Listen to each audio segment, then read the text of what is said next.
5 আগস্টের পর দেশের ট্রাফিক সহ বিভিন্ন ক্ষেত্রে শৃঙ্খলা ফেরাতে সেনাবাহিনীর পাশাপাশি বাংলাদেশ ন্যাশনাল ক্যাডেট কোর সদস্যদের কার্যক্রম প্রশংসনীয় বললেন সেনা প্রধান জেনারেল ওয়াকারুজ্জামান। দুপুরে আশুলিয়ার বাইপাইল এলাকায় নবনির্মিত বিএনসিসি ট্রেনিং ভবনের উদ্বোধন অনুষ্ঠানে একথা বলেন তিনি।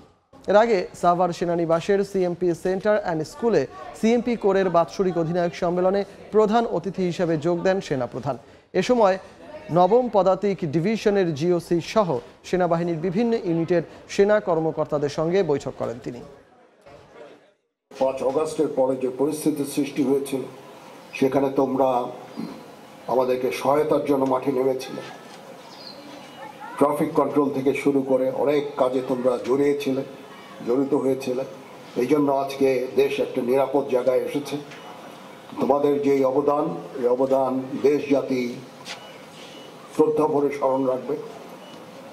তোমরা সুন্দরভাবে এই সেনা প্রশিক্ষণ গ্রহণ করছো এবং আমি আশা করব যে তোমরা ভালোভাবে প্রশিক্ষণ নেবে।